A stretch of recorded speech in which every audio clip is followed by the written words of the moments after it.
Okay. Hello. Live again. Welcome back to Natural Bodybuilding Worldwide. We are back with episode 6 with another massive guest. We've got DFAC Pro, Mark Claxton. Mark's been a pro since 2010. He's also a 2-time DFAC British Grand Prix champion. More recently as well, he's the team captain for in 2018 for the winning UK team over at the DFAC Worlds. So yeah, we're really happy to have Mark with us. We're also really pleased that we've got another great sponsor who have helped support us for this episode, and that's Muscle Form Supplements. They're actually Mark's sponsor. They've helped him out for a long time. And so we thought that it might be good just from the outset to ask Mark to just tell us a little bit about Muscle Form, how he first got involved with them, and what his sort of staple supplements that he uses on a regular basis. So welcome, Mark. Could I, just before we get into things, would you mind just saying a little bit on Muscle Form? Muscle Form's a company that was fairly local to me. I never really knew they existed for a long time, but once I found out they existed, I went there to get all my supplements, try them out, that kind of thing. And I sort of hit a gold mine, really, because the quality's really good. They were competitive price-wise, and because they were local to me, they get it even cheaper.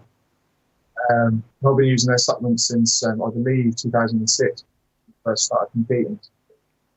And after 2007, I competed as a junior, and I did quite well. I'll come and use some of your photos as like testimony on the website. Supplements. We'll give you some free protein. I said, yeah, of course. Just sort of went from there, really. Nice one. And they've sponsored you ever since then? Yeah, I've been really lucky, really. I've not really had to pay for any supplements. Their help and support's been sort of invaluable, really. Probably saved me quite a lot of money over the years, and I've sort of put quite a few people onto them. There's a lot of people locally that sort of use their stuff, and anyone that will listen to me and actually believe what I say, use their stuff. I'm sure there's plenty. We thank them very much for sponsoring this episode as well, because as we've said before, without the sponsors, we probably couldn't do it or continue to do it. So yeah, thanks to them. Yeah, that's it. We're like a minority sport within a minority sport, so it's sort of quite difficult to find sponsors to sponsor, even shows, but things like this. So it's really great that they've helped us out, and they're also a bit of a plug that they're offering a 25% discount on first orders with the code MARK25, and I believe they also do free shipping on orders over £20. So yeah, you can't go wrong there, can you? I'll leave that with you. And obviously, before we do get into things, a shout out again to Chris here at Pump Media, who had recently stepped in at last minute to take the photographs and do the videos of the BNBF Northern. There was a date change that was unavoidable, and Fivos, who's the usual photographer, couldn't make it, and Chris stepped in. And from all accounts, there's been a lot of good feedback from everyone who's got a video or some photographs, and I've seen. It was a great show. It was a great show. There was some good numbers, some good standard, especially for me in figure. I thought they had a great lineup. It's strong, and finals are going to be really interesting, and the juniors as well. But that's another conversation. And check out brand new, hot off the press, NBW t-shirts, and we're running a competition at the moment as well. So head over to our Instagram page and find out how to enter, and you could be in receipt of one of these bad boys. I've still not got one. Mm-hmm. We'll have to sort that one out. We're also getting either from Rob Waterhouse. He wants one as well. So yeah, anyway. So yeah, we'll probably chat a little bit about upcoming shows and stuff at the end, but let's get into this chat with Mark. I'm going to hold this microphone a little bit. I like it. That's fine. As long as everyone can hear me all right. So, Mark, just we'd like to find out a little bit about you and let anyone who doesn't really know much about you find out your background from the early days of bodybuilding, even prior to that, maybe. What got you into it? And just tell us a little bit about your early days. I got into it because before I was even old enough to go in a gym, my dad, prior to me being born, was into training and going to the gym and stuff, and got to a point where he's very strong, and a lot of his relatives, my family also involved in it. And so I grew up hearing about this good old stories from the gym, and kind of always wanted to be in the gym environment and wanted to do that for myself. And growing up in the 80s and early 90s and stuff, like even cartoon characters and things like that, all were muscular. So everyone knew to pick up if you like, or hero, they were all muscular. Appreciate that or being a better person. So maybe that was what it was. Just like wanting to be like my dad, really, and just to have times in the gym. We're just struggling with a little bit of sound. Have you got any headphones with a built-in mic at all that we could use? I have, but they're in the car. Do you want me to run and get them? If we continue to have sound problems, we'll carry on, okay? And we'll see how we get on. Maybe closer. It might be. So I think sometimes it's the that's a bit better. So we've got that. You got into it through your dad, really, who was always in the gym, and that's where you sort of started training, I suppose, with your dad. Was that? No, I actually started training on my own. When I was born, my dad stopped going to the gym altogether, so it was just me.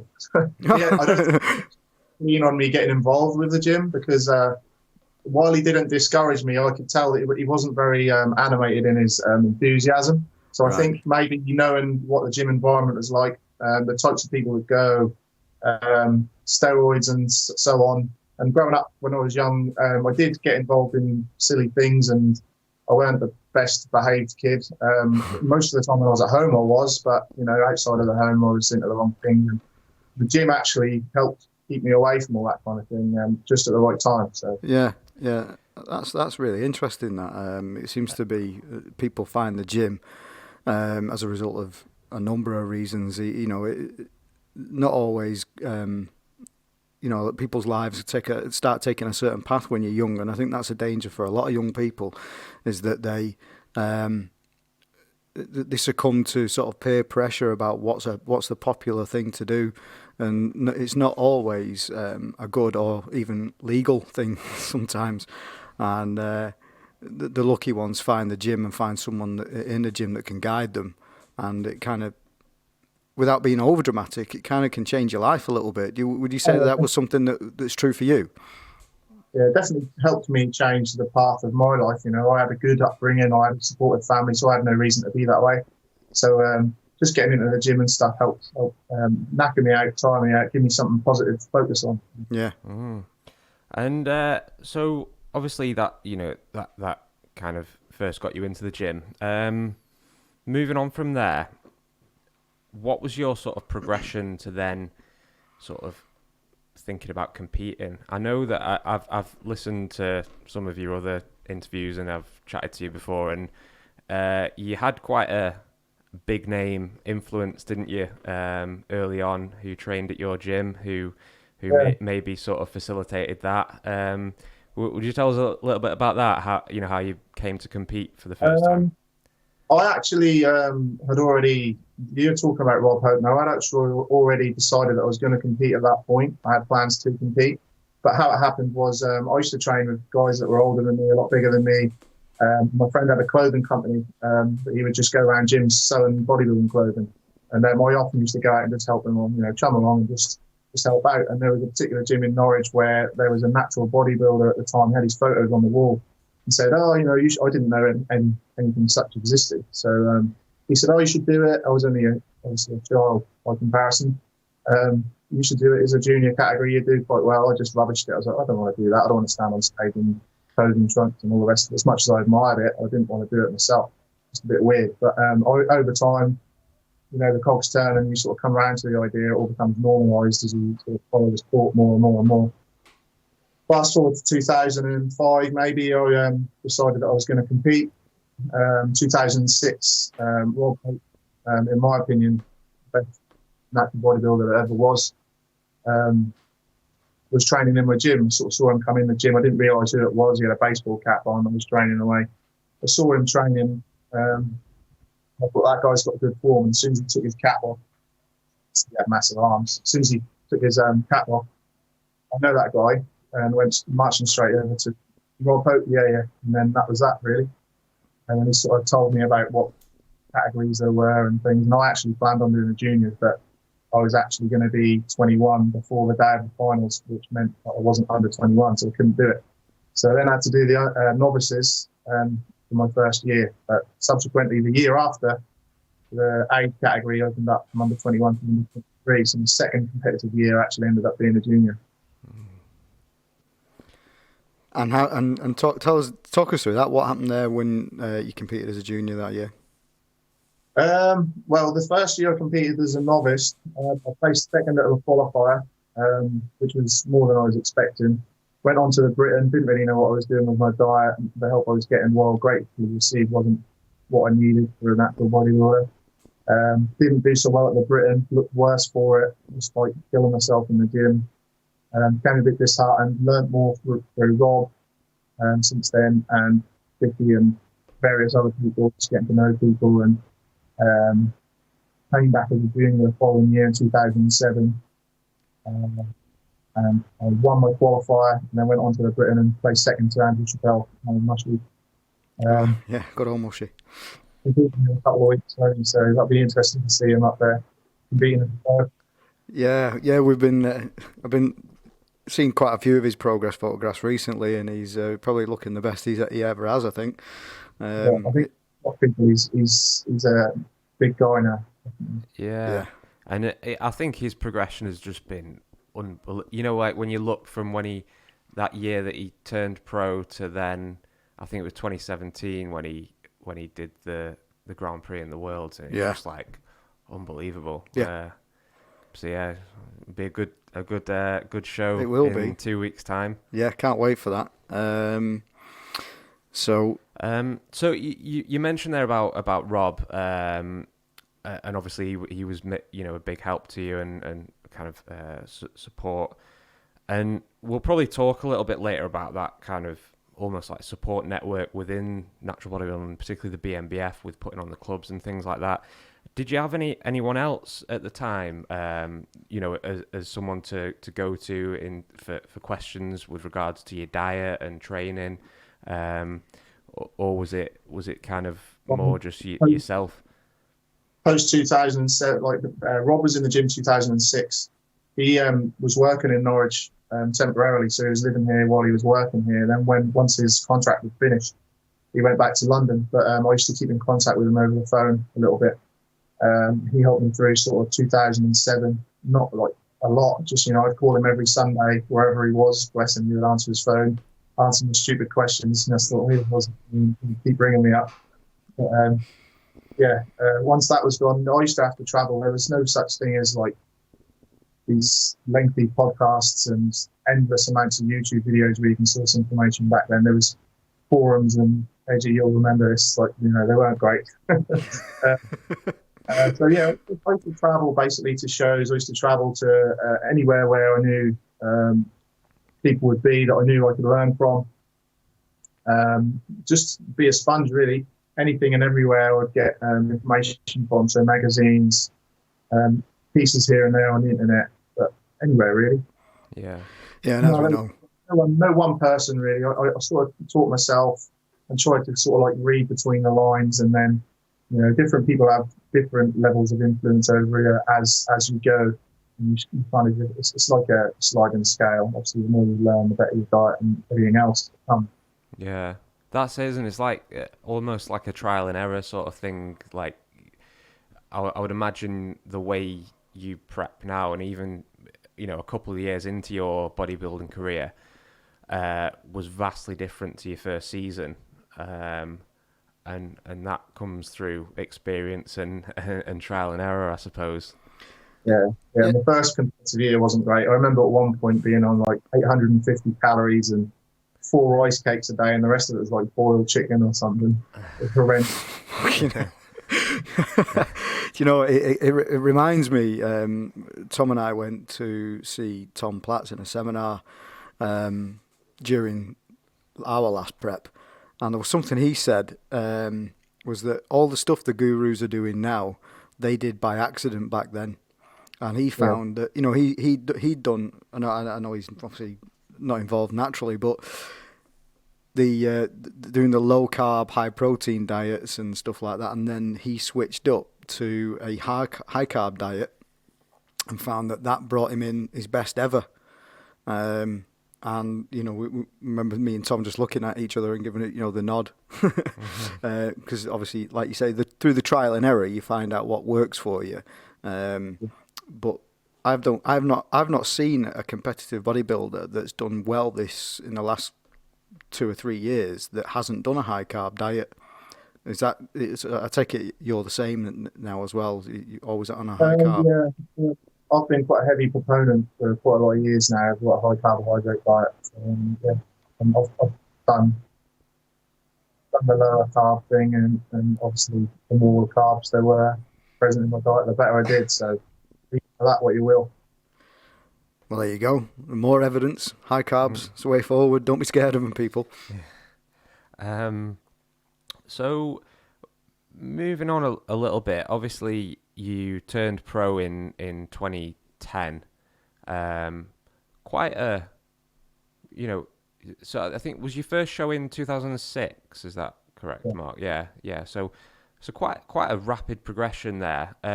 Was there anything drastic which changed once you turned pro? Not really, no. Like I said before, it's kind of like a sliding scale over time of how things improve in terms of like what you're doing and your knowledge and stuff. 2000, the earliest show obviously was a very, very difficult and not fruitful one because of what I was doing. 2007, I got in absolutely brilliant condition, but flat as a pancake. I was still a child by comparison, so not a lot of muscle there. But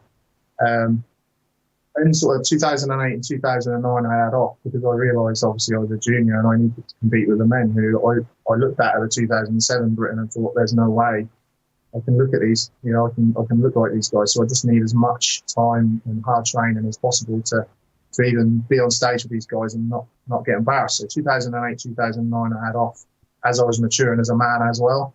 So I think that was the best thing that I did, and that was what I would probably recommend to people of similar age or in the same sort of scenario. I wouldn't necessarily say to juniors or even teens to not compete, because I do think you can get something out of competing. It definitely heightens your awareness about the importance of every single meal, the diligence and the consistency aspect. Maybe even there's something else you get out of competing that I can't quite put in the words or put my finger on, but something changes when you compete. Everything just goes up, the ante is up, and everything seems to be. Yeah, and some of these teens and these juniors, well, it gives the open men a kick up the arse, because some of them coming through, you can see the future is bright for them. And the difference in the availability of knowledge now, and the culture has shifted for young people now. They care more about the way they look like with Instagram and social media and all the rest of it, whether it be good or bad. Obviously, there's good and bad in everything, but I think they're more aware. Therefore, more people are wanting to look after the way they look, and so they're getting into the gym and they're falling into competing. So yeah, I think that's what it is. There's more people doing it, and the information that they've got at hand is more readily available. So they're going to be a lot better than we were years ago. Yeah, absolutely, totally agree. I'm glad that I'm not a junior. I'm going to be honest, especially after the Northern and seeing Chris McCready absolutely smash it to pieces at that competition. Well, yeah, I mean, we were just talking earlier, weren't we, that that class at the finals is going to be a standout, I think. Oh, yeah. The junior class. Yeah, there's been, I think, throughout the year, I don't know. I mean, we've seen it a couple of the competitions this year, Mark, and I think I don't know if you agree, but I think the juniors is probably one of the better classes this year. You know, the lightweight men are always in really good condition, but the middleweights are also very good. But the juniors have been really impressive for me this year. So again, I'm just glad I'm not I'm not competing this year. I'd be worried if I was a junior. But yeah, so we'll move on a little bit.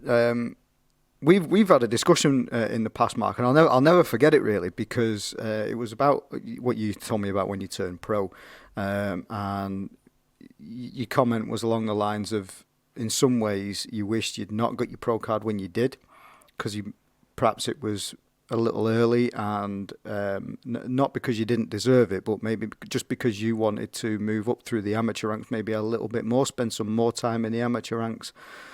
What it was is I just see all the people I was looking up to above me, you know, your dad's kids, and even like lightweights that like Jason Barnett or all sorts of different people. But you see these people come back year after year and they get slightly better, and you can see that they're edging towards, you know, winning their class at the Britain. You know, look at, you know, in overalls at the Britain, fighting for pro cards and stuff.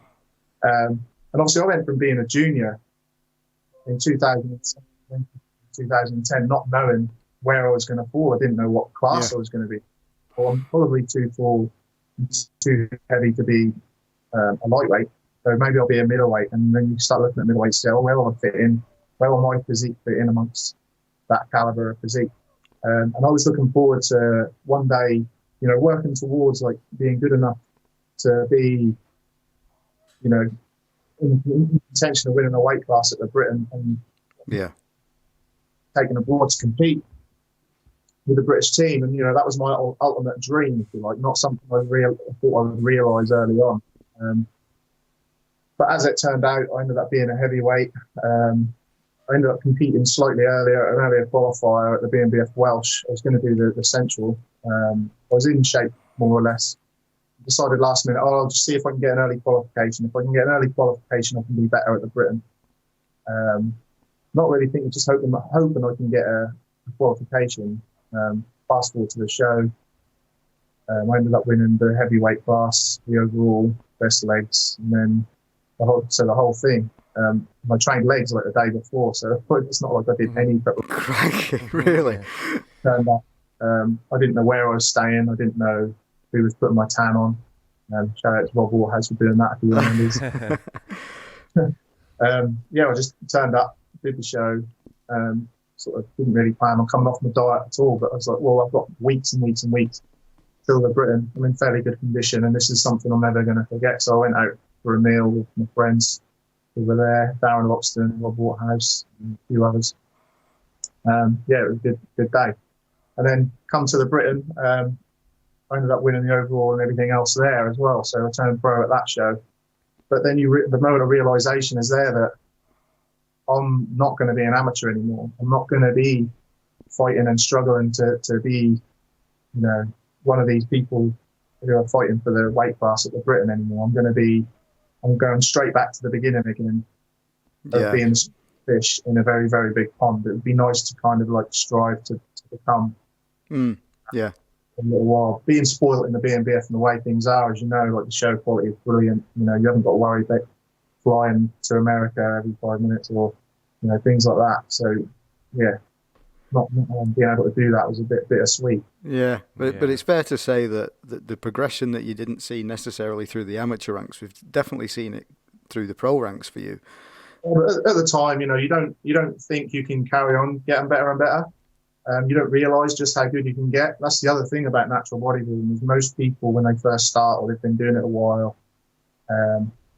they don't think they can be as good as the pros, or, you know, they don't realise how good you can be as a natural. I certainly didn't. I remember looking at guys at British level when I first started thinking, maybe these guys aren't clean. You know, you get all these people in the gym that say, you know, the naysayers say, oh, these guys aren't clean, and, you know, that kind of thing. Mm-hmm. You know, they don't know, but I think the reason they think that is because they put everything into their, they think they put everything into their training, and they do a bit of gear and stuff, and they're nowhere near as good as these guys themselves, so they can't be how as possible. But if you put your mind to something, you're consistent with it, and you work your arse off, you can be a lot better than you realise. There's certainly nothing about my early physique in my mind to suggest that I was going to be as good as that and being. Oh yeah, and the world is full of those people who just either they don't believe that you can actually build an amazing physique without the use of performance enhancing drugs. I've had great debates with people online about this. And that thing you were saying about you sort of like genetic potential, you think when you become a pro, you've sort of met that, but you look at like the likes of yourself, Dave, Kay, Andrew Chappelle, who we talked about. You can see, like, even you've been a pro nearly 10 years and you're still getting better each time you compete. I think that's another thing I've learned is I think you can carry on getting better and better and better. Obviously, up to a certain point where you're naturally going to decline. Your body's naturally in decline anyway because you're aging. But I think you can get better and better and better, provided you're injury free. Yeah, nice one. Yeah, and what you've been in the game a long time now as well. But so what keeps you motivated really in the gym to continue to go and actually put a shift in at the gym? Just because you enjoy it. I've always enjoyed training. I like feeling strong. I just like the feeling of training. Knocking the pan in and getting knackered. It's good. If I didn't compete ever again, I'd still train. I've got no plans on competing again soon, but never say never. But at the moment, I certainly can't see me wanting to do it. But there might be a few people glad to hear that, Mark, because we've seen. Well, I certainly have a lot of your training videos that you've posted, and I've always said, that you do get tired of seeing some people posting relentlessly about their training, but it's usually the people that are doing 10 sets of lat pull downs at like 10 kilos or some absolute rubbish like that. But you're not guilty of that, because every single thing I've seen you do has always been with such heavy weight. And not even for just 1 or 2 reps, you're always hitting it for really high reps. So, I mean, talk to us about your training a little bit. So, what sort of principles do you follow usually when you're going into the gym? I've done all sorts of different things. I've followed all the generic training programs probably early on. Gone high volume, lower volume, high intensity stuff. Which way really. But what I've found is that the training is not really much of an issue. I think you really have to. I think large majority of people just don't train hard, and they're probably training at 80%. And overtraining is never going to be an issue for them, even if they push themselves. So they need to do more and more and up their work capacity. But I just think that the best way of training is, for me, is whatever I enjoy doing. So if I'm following a particular set program and I'm holding back here and there and perhaps pushing for something when I don't feel it's there, I don't think it's the best way for me. Today I'm going to get injured. I have to listen to my body and just, when it's there, take it, and when it's not, leave it alone and live to fight another day. Yeah, absolutely. There's plenty of time, isn't there, to come back and hit the gym hard and heavy, but like I say, you've got to listen to your body every now and then when it's saying just slow down a touch and give it a bit of a rest. And we talked about what keeps you motivated, and it seems like for yourself it's just it's that love for training that we all got into training for, basically. But when you do come to compete again, do you have any sort of set goals in mind? Obviously you've got 2 British Grand Prix titles to your name. What sort of motivates you from a competitive point of view? I'm not really that competitively motivated, if I'm perfectly honest. Myself, Vicky and Dave are probably all very similar in that it's the love of training that makes me do what I do. And if for whatever reason competing was not around, we'd all just train exactly the same. So nothing really competitively motivates me. Like you said, I've got achievements to my name that I never thought that I would ever be able to reach. So if I never achieved another single thing, I'd be more than happy, made up high and be proud of myself, So it doesn't really motivate me. It's nice to do well, don't get me wrong, but I also realised I've always had the attitude that I'm not Dave K, I'm not Nate Williams, or I will be, because genetically I just don't have the same structure. And while I wouldn't say I have bad genetics, I don't have much. No matter how hard you train or how diligent you are or how knowledgeable you are, you can't compete with someone that's doing the same thing as you. Better. Yeah, I think all we can do is do the best with what we've got, and try and build the best physique that we can with the, not obviously with our genetics, but with our approach to training as well. I think that's a good message to send home, really, because it can be hard for some people to accept that they may not have the best genetic structure, but if you work hard enough, you can still make the best of what you got. Yeah, just be the best you can be, and where the cards fall is where they fall. Yeah, and it's like, it sounds a bit cheesy, but it's like that journey, isn't it? It's not just what happens on this show day. It's like a lifelong pursuit, isn't it? Bodybuilding, and that's why we all love it. Yeah. The thing is, so many people put worth in where they place, so they can do it. They can compete in a show, come first, and think it's amazing. Yeah, I've done brilliantly, but then if they came fifth, they're with the same physique on the same day. If they came fifth, they'd feel bad about it. But what you actually achieved was in the lead up to that day. It wasn't on that day. Whether you first or fifth depends on other people. Who else is in the show? What are their genetics? What have they done? Have they the same life obstacle as you? Yes, no. Some people are disadvantaged compared to you going into this particular show. So you can't really, you have to, have I put absolutely everything into this? You can't hold my head up high. Yes. Well, then where you place is kind of relevant. Yeah, and yeah, you're right there. There's a lot of people get into bodybuilding, and they do it for the trophies, and if they don't get them, then the value on themselves they put on that on themselves, it takes a dip, doesn't it? I know what I'm trying to say there, that if they don't get that trophy, then it kind of doesn't validate what they've been doing that entire time, when really it does, because the effort that you have to put in to actually get on stage in the first place is where it's really at. Getting a trophy is a bonus. And I think it's hard to remember that when you're in the depths of a prep, though. I think, so I can kind of get it from both sides. But that's it, isn't it? Like, your happiness is not going to come from a trophy or a placing, is it? That, to go through not only just like an 8 to 10 month prep, but like it's, as I say, it's a lifelong sport, isn't it? And the things that you remember, for example, our last seasons, the things that you remember are probably not the trophies that you came away with. It's like the sort of the experiences and the people along the way, and the memories, and like you pushing yourself and striving for something. But yeah, the actual sort of material trophies and things like that that's not gonna be your. It's not the be all and end all. No, it's not. So don't look towards bodybuilding for that. Yeah, I expect. Yeah. Should we do some shout outs, guys? I was literally just about to ask. Yeah, it's like you read my mind. Preempted it then, mate. Preempted it. Right, shout outs. So over on our Facebook channel, guys, if you are watching, please share this to your timelines, your pages, and your communities. So we've got Mark Hodgson. How are you doing? Opio, he's on again. He always tunes in. Good old Opio. Vince de Alessandro, David K. Let's go Clacko. Opio says morning lads.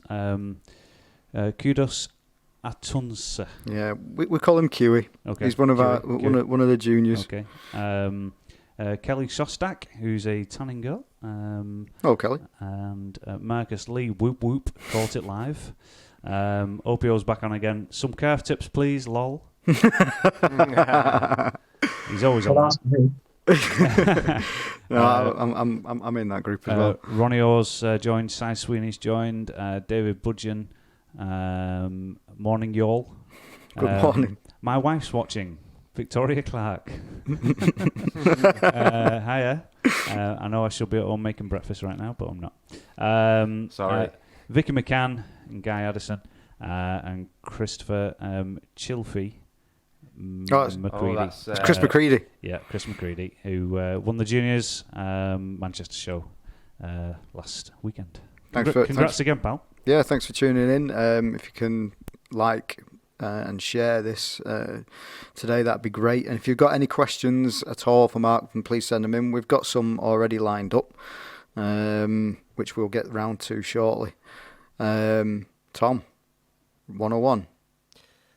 Yeah, should we start with a positive and ask? Sure, yeah, let's do that. Yeah, let's be positive. Or can we end on a positive? Okay, yeah, let's do that then. We'll start with yeah.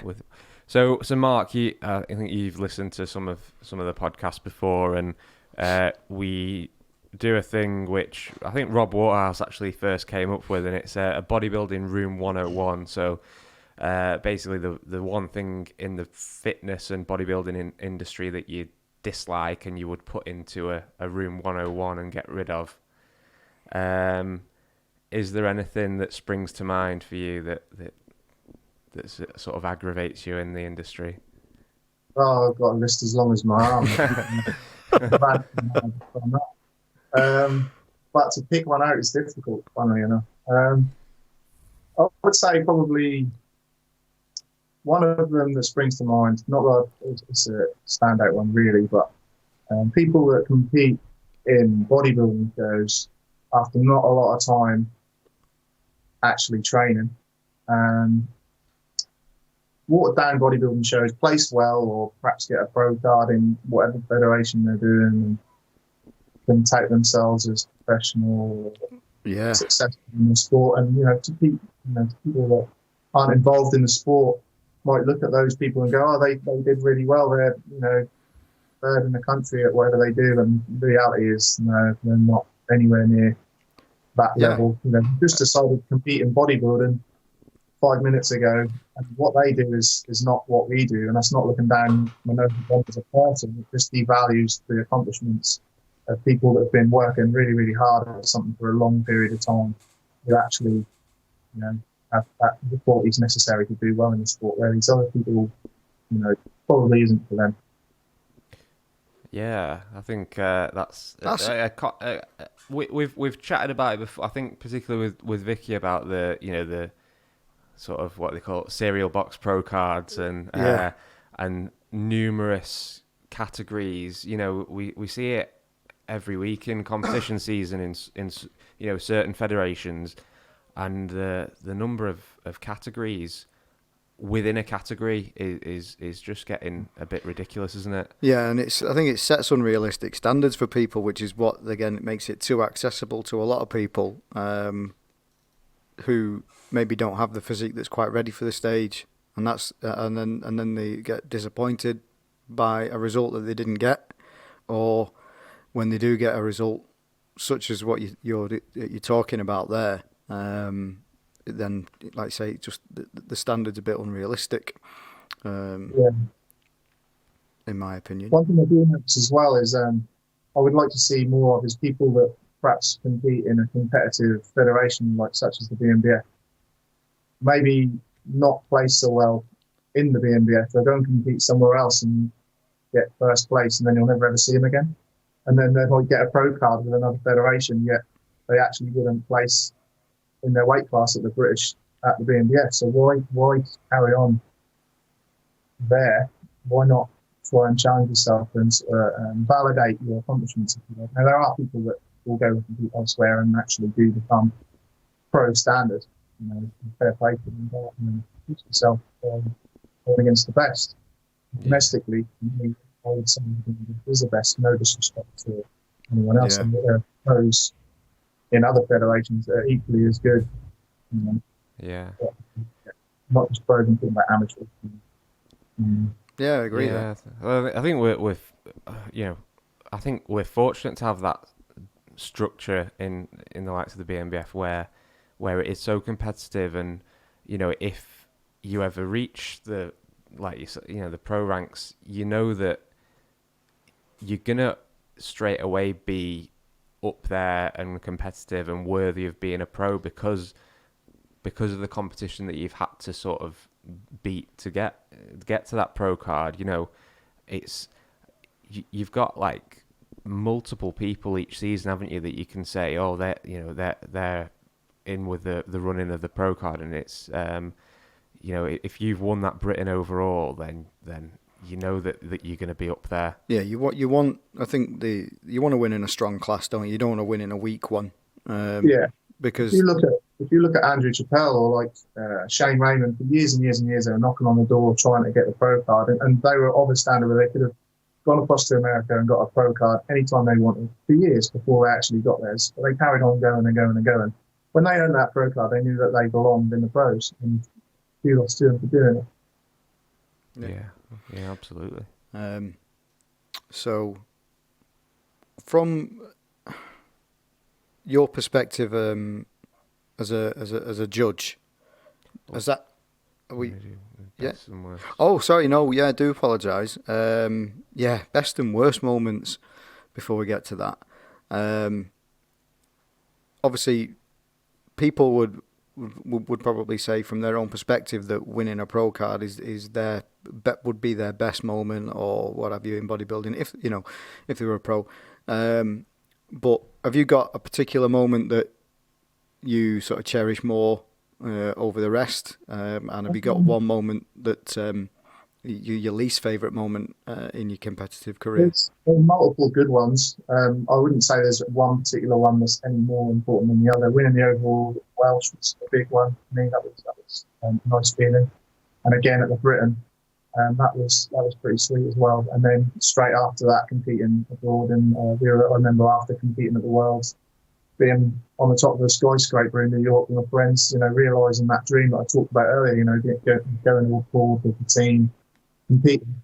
That was realising that was pretty good.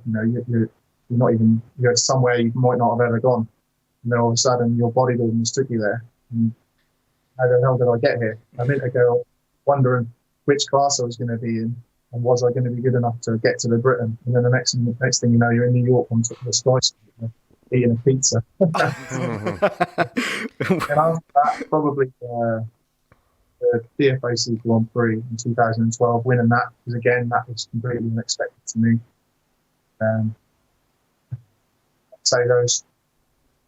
Excellent. Yeah. That's it was one that resonates with me. When you're talking about being in New York, obviously it was different. It was in Miami, but being part of that team of going out with the BNBF, like that's just incredible, isn't it? And sort of you think of bodybuilding as a very solitary individual sport, but in certain federations like the BNBF, that there's such a big sort of team aspect to it, particularly when we go overseas, and it was really good sort of close-knit community there.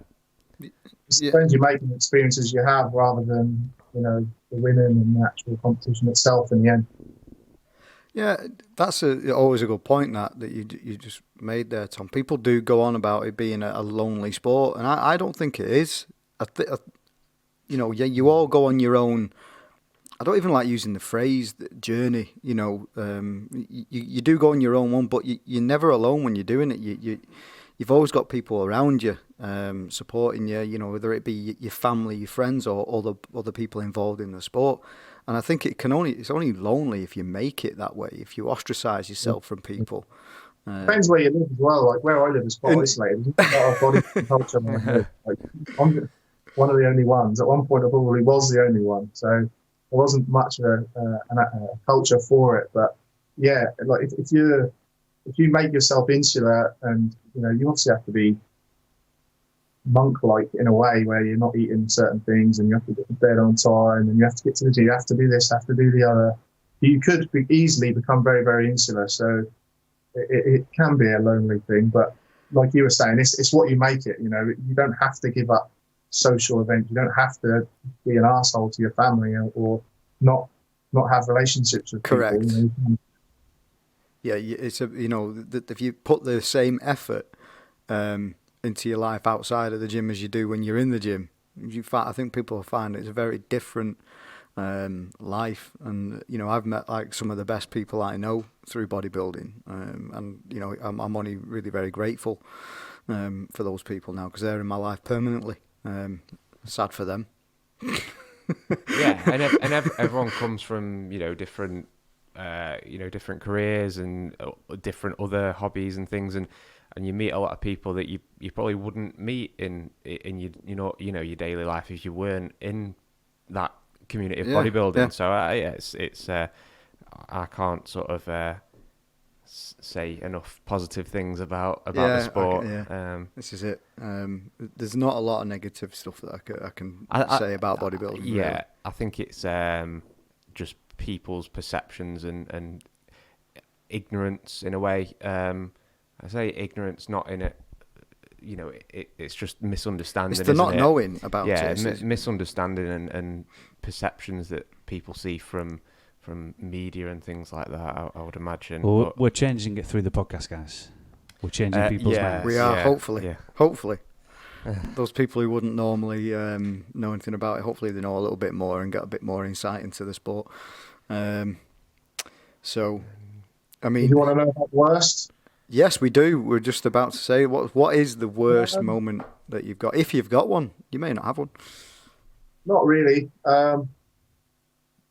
Probably the first year I competed, going to the Britain as a novice, having put absolutely everything into it and really suffered to get there and looking worse for it.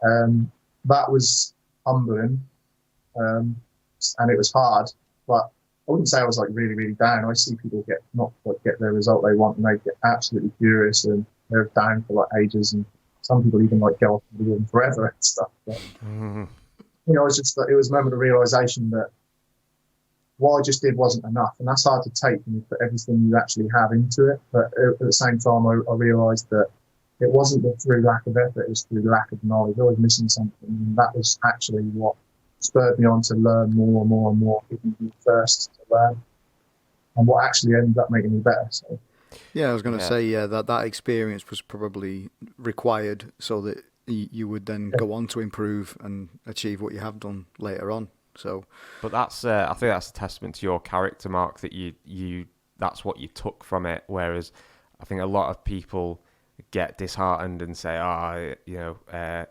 judges were wrong, this and that. But you kind of looked at things, took a step back. This is what I need to do, and you came back and got better and better and better. So yeah, that's always nice to hear. But moving on from there, one question that I thought I'd ask about was you're obviously still heavily involved within the BNBF, and you help out a lot of the events throughout the year, and particularly with judging. So I was wondering, from your perspective as a judge, do you think that has helped you as a bodybuilder in terms of seeing so many different physiques and seeing mistakes on stage, how people present themselves?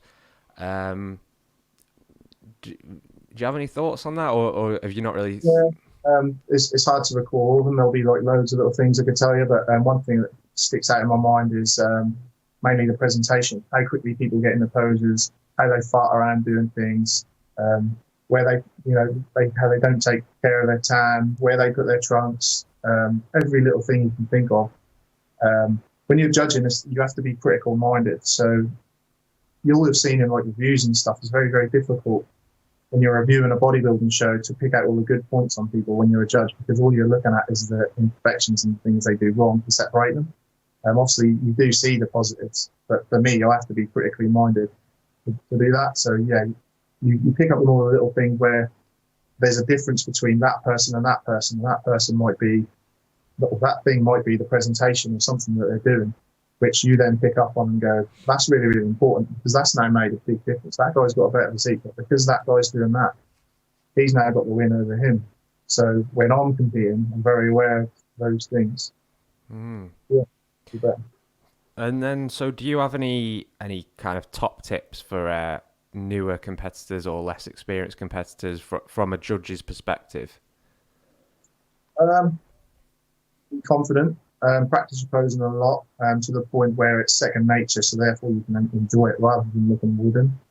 And put lots and lots of time, get lots of opinions about what looks better or what accentuates your physique better. Travel to BNBF clubs, talk to pros, spend time with people who know, not people that think they know and like to use their own voice too much.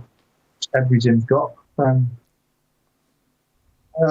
When it comes to like new competitors, aside from that sort of stuff, not as a judge, really, but just if it's something you really, really want to do, consistency and determination and discipline is going to be key here, and just not letting things discourage you. Real with where you're at. Don't let people blow smoke up your ass. Take compliments with a pinch of salt the same way as you would negative comments. Be everything you can be and just work really hard and constantly push what you think hard work is. That is the biggest thing I think that helped me when I was young or an older, is just constantly trying to push yourself harder. It's a relativity thing. So what you think is hard, if you then surpass that in a particular session and then you do it again in the next session and again and again, what you once thought was hard work is now like the warm up.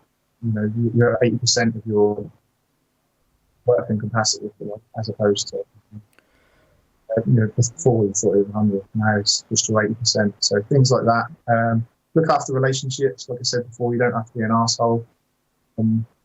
Relationships with family and friends and stuff, be there for a lifetime. You can ruin that in a moment just by being a dick. Not that I've done that, but I've seen it so many times. And, it takes time, and after the first time you compete, second time you compete, you'll realise that actually you don't need to be so neurotic about everything. It's going to be on your mind constantly. You can function normally as a human person. Yeah. I think in some ways you've answered some of the questions that we've already got. We had a question from Flick Williams asking what advice you'd give to juniors moving into the Mr. classes. Have you got any particular words? Have time off. Don't if you're a 22-year-old lad and you're just competing in the juniors, don't go back as a 23-year-old. That doesn't make sense. There's going to be a gap. There's a disparity between juniors to older guys, with the exception of people like Chris McCready, who's training like an absolute beast. It's a classic example of how hard work trumps everything else. If you work hard, you will get there. And it's just a case of consistency.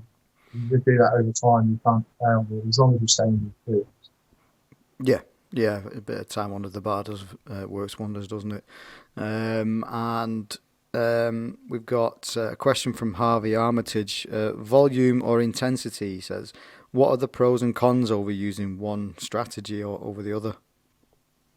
Using one or the other means that you'll lose the pros of the other. And I would argue that you need both to a degree. So Matt, you could use a phased approach where you use slightly more intensity and slightly less volume, but then you could use phases where that changes and shifts towards more volume and slightly less intensity, because I think you need both.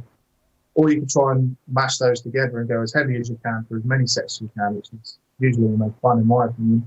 And just it's all almost self-regulating. When you can't sustain that level of effort for long, you perform at the level you have been. So then you have to listen to your body, back off, and then go at it again. Yeah, and anyone who's seen your training videos knows just how hard and heavy and with how much intensity you go at it, and I think that reflects in your physique. So yeah, and we had a first-hand report from Rob Waterhouse. Yeah, that's a session that's going down in the history books, I think, as one of his favourites. I'm not. That's going to sound really arrogant, but that's like a standard session for me. So there was nothing remarkable about that. I've had remarkable sessions, and there was nothing remarkable about that. So for me, with my genetics, that's how I have to train. That's how I have to be. If I didn't, I wouldn't be able to do what I've done. Yeah. So, and what else we've got? David Hodson. What was your favourite competition? or biggest mistakes made during early prep? I don't know if that's early in any particular prep or from early years, but I'm sure you've got an answer for Early, that. obviously, the very restrictive diet, the severe diet, that was obviously a big mistake. Early on in preps, I don't really make mistakes early on in prep. I would say I'm probably a little bit too anal early on. I like to get started early. I like to get everything optimal. I like to set my stat at a stage where I'm not in bad condition when I start. So I might start 24 weeks, 26 weeks out or something in relatively good condition. So it just means I have a really easy run going in. So early on in preps, I wouldn't say I really make mistakes as such. It's more likely towards the end I'm going to make mistakes, going too severe with something, or being too aggressive with how much food I'm eating. I'm constantly pushing that to try and keep as much muscle as I can and keep the performance in the gym up, where you could perhaps maybe keep the food slightly lower and then be slightly harder. So I've had it every which way really at some point or another. Yeah, and I suppose that highlights the benefit of having a second eye to keep it to look at you and maybe give you some help and advice. People who are in the know as well. So yeah, over to you, Tom. Yeah, we've got another a very serious question from David K. So he asks, out of the following, which do you consider your greatest accomplishment in the sport? So he's given you some options. A, successfully carrying a microwave all the way from Macy's to the Hyatt on carb deplete in Miami heat. B, perfecting his peak week drying out techniques using only regular household items. Or C, running the hallowed halls of the Chevy Chase High School in Washington forevermore. Sorry, that was ruining the hallowed halls of the Chevy Chase High School in Washington. I did that actually whilst stealing a microwave from the hotel for our room. Stole the microwave and put it in the room. So yeah, I would say probably the last one. That sounds like a story I need to hear in more detail next time I see David K. Yeah, some good stories. We've got another one from lightweight competitor Marcus Lee. He's asked basically about your leg training, Mark, because you're quite well known for your pins. He says, what do you find the most effective for leg growth? Is it higher volume, heavier lifts, compound movements, isolation exercises, free weights, machines? And do you kind of split legs, or like with a quad focus day and a hamstring focus day, or do you combine them? And then finally, how often do you train legs? He has said that's a pretty broad question, but he's quite interested about your leg training, basically. All of that. So you need lots and lots of heavy weight. You need lots and lots of volume. Frequency does help, especially when you're getting stronger. So higher frequency will help. Obviously, then you have an inverse relationship with the volume and the intensity. Well, not really the intensity, but the volume anyway. You can't train multiple times a week on the same sort of lifts while doing a lot of volume. You're never going to recover from. It's going to lead to injury. But yeah, all of that really. Free weights more so than machines. I would have thought that's pretty universal.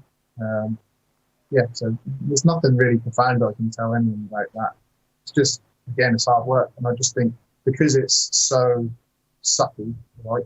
No one likes training legs. And after 8 reps on a particular set, it might be getting really, really disgusting and feeling. And most people will perhaps stop there and call it a set and genuinely believe that they've done everything they can. But then when they train with someone that actually will take it to 100%, they will realise that they actually had a lot more in them. And if you look at that over a period of time, over a period of years, the difference in what you're going to get out of your training is going to be massive. So yeah, emphasis again is always going to be on the work aspect of it. Carbs, compounds, and consistency. Exactly. 3 C's. Chris, do we have any questions that have come through from the live stream? We'll certainly go through them, buddy. Just bear with me 1 second. I'll pull them up. So, let's have a look here. We've got one from Guy Addison. Why don't you train biceps? There you go. What a bastard. He's not thanking you for that one, Guy. No, he's not. Contrary to the popular belief, they're just shit. So, And others are just enjoying the podcast, guys, and no actual questions coming through so That's far. fine. But the rest of them are just enjoying the podcast. Samantha Evans has just given us some crying laughter. So there you go. And shout out to Drew Maron, a good friend of mine. Thanks for tuning in.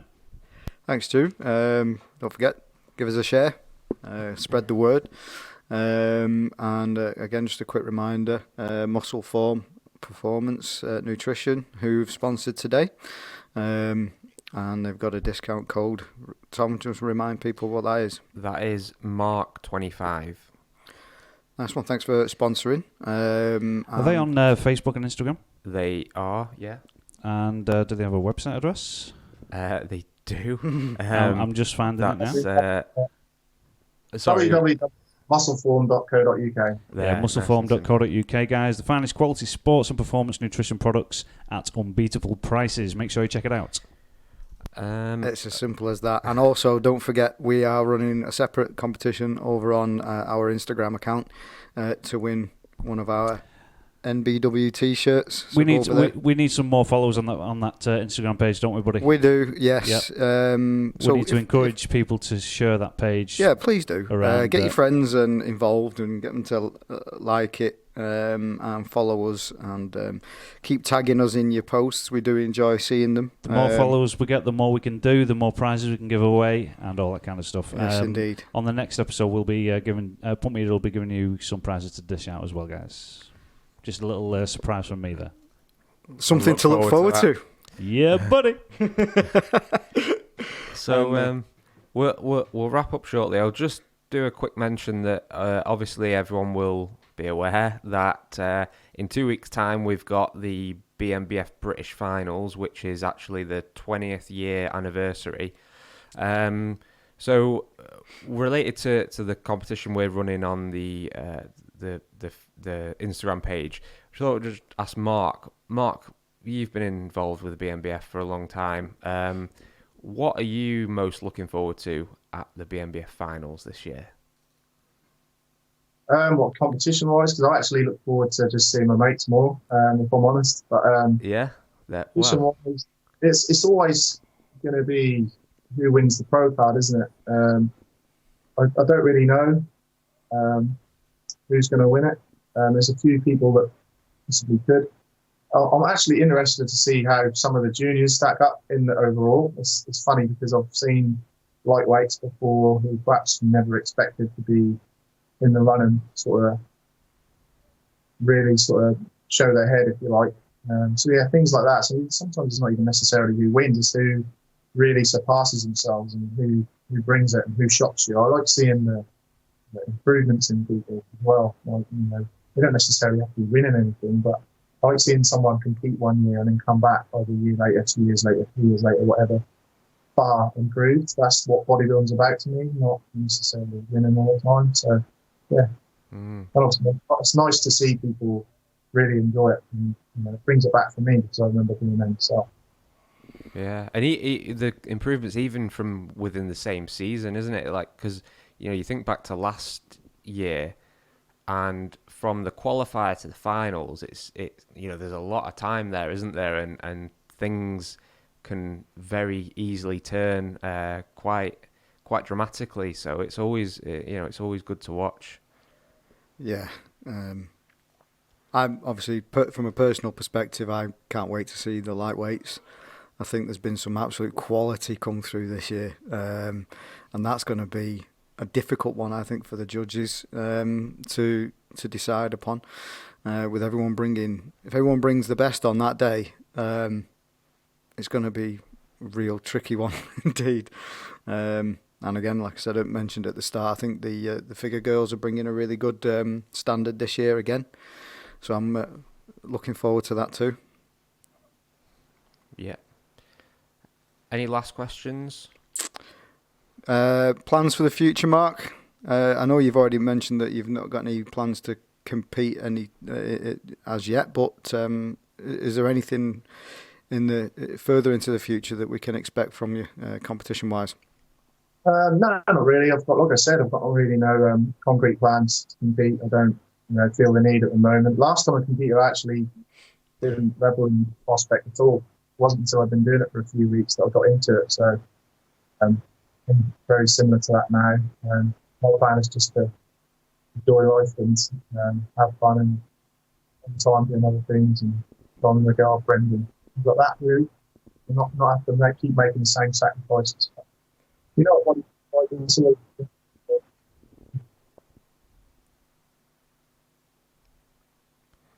Sorry, Mark. The sound's just gone a bit again.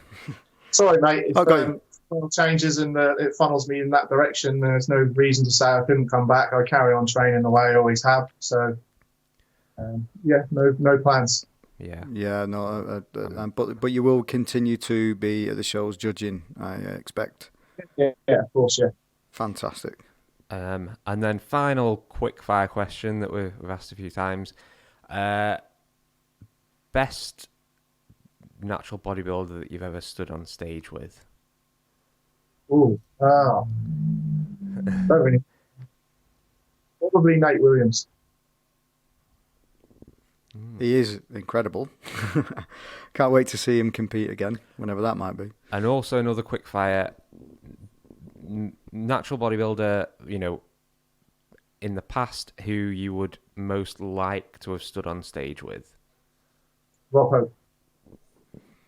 I literally watched a video of him that somebody shared or reshared in the last couple of days when he did I think it must have been a guest pose at a BNBF show. And yeah, even now, it just, the level of muscularity, the condition and his posing ability, it's just amazing. We'd all like to look a little bit like that, I think. That was my first Britain, so I saw that, guess what, 6 weeks out from the Worlds, I think it was, he was doing. You actually see me, once he gets into the audience, you see me sitting there as a young kid. I'm going to have to rewatch it again. One with loads of time. Well, Mark, it's been an absolute pleasure having you on. Thanks for taking the time to talk to us. I hope you've enjoyed it. Sorry, go on, Tom. No, yeah, I was just going to say thanks very much, Mark, and we will certainly see you in a couple of weeks' time if you survive the trek up to Perth. But I'm sure it'll be worth it. Yeah. Thank you. Again, everyone who's listened, don't forget, like, comment, share, tell your friends, tell your family, get them involved, like the page. Mark is on Instagram. You can find him there. And be absolutely amazed by the level of intensity he puts in with his training sessions. And yeah, just get involved in the competition on the MBW Instagram page too. That's it, guys. Well, thank you very much, Tom Poyner. Thank you very much, Chris Edge and Mark Claxton. Guys, make sure you like and share this podcast on your pages, your communities, and your personal profiles. It will help us out a huge amount. Huge shout out to Muscle Form Performance Nutrition for sponsoring today's show, and we will see you next time on Natural Bodybuilding Worldwide Podcast. Take care, guys. Thank you. See you again Thanks, soon. Guys. Thanks, guys. Cheers, Mark.